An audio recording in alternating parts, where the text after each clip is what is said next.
Večina naših vrednot izvira iz naših družin. Bodite ponosni nanje, je povedala evropska poslanka Zofija Mazej Kukovič, ki je svojo ekipo Požen Evropo gostila srečanje ob zaključku prvega natečaja Hrana za zdravje in delovna mesta. Dvorano Vile Bianche v Velenju so do zadnjega sedeža napolnili natečajniki in ostali simpatizerji pobude Požen Evropo. Verjamem tudi v to, da smo mi sposobni, da smo mi pridni narod, da smo pametni, da pa mogoče velikokrat ne verjamemo v sebe, da smo marsikaj tudi sposobni. Danes je med vami mogoče čutiti ljubezen.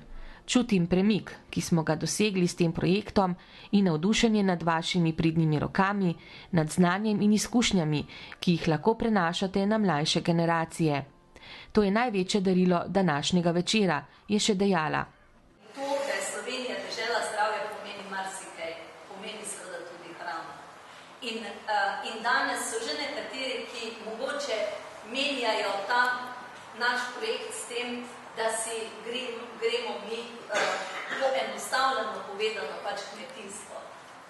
To nič slabega ni, ampak želim povedati, da naši cilji so višji. Zato bomo tudi nadaljevali s natečajem. Ob tej priložnosti je predstavila tudi svojo novo knjigo, ki je nastajala v tesnem sodelovanju s poslankino ekipo. V tej knjigi, ki je naslov Požen Evropo, ker resno mislim o tem, da moramo pognati ta voz pa tudi proti Evropi, ki gre malo bolj počasi. Vesela sem, da vam lahko danes predstavim svojo novo knjigo, ki nosi naslov Požen Evropo. Tako kot moja prva knjiga Voz na strmini, tudi ta opisuje strmino, tokrat evropsko.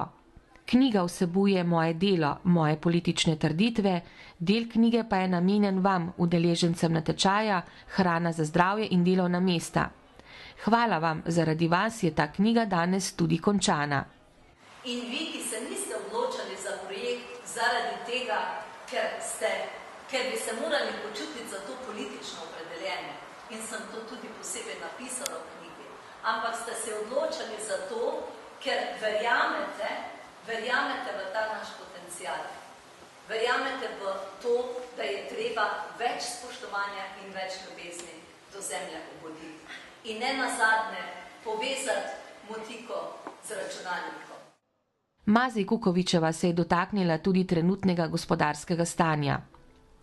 V Evropi ni vse dobro, ampak kljub vsemu je Evropa naš skupni dom. V njem se mora Slovenija ponovno dvigniti. Danes je žal na zadnjem mestu, imamo visoko brezposelnost. Kriza je kot vžigalica blizu bencina, pazljivi moramo biti tudi pri komunikaciji med seboj in z drugimi. To, da smo v tej krizi razdeljeni, nas ne bo pripeljalo nikamor.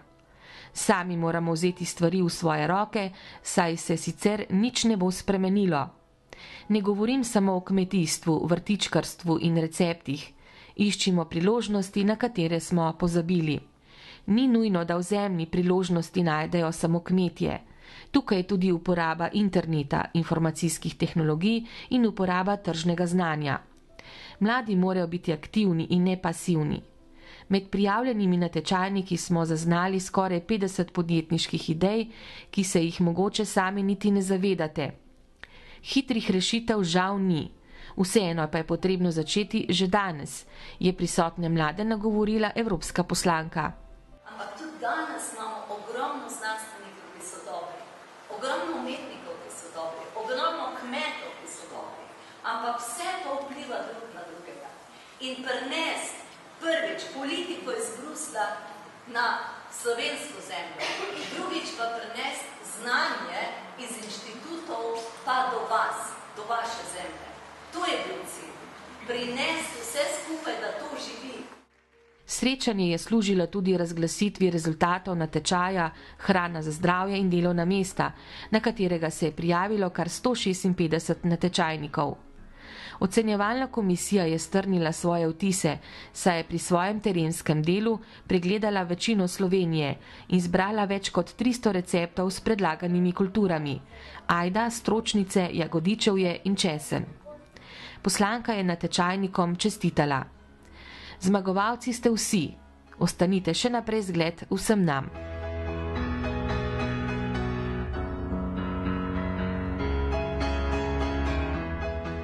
Zgodba o natečaju s tem še ni zaključena.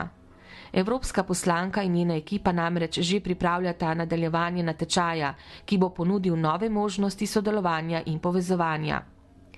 Mazej Kukovičeva je večer zaključila s spominom na svoja otroška leta in ob tem dejala: večina naših vrednot izvira iz naših družin. Budite ponosni nanje. Večkrat se skupaj usedite, kaj dobrega pojejte in se pogovorite.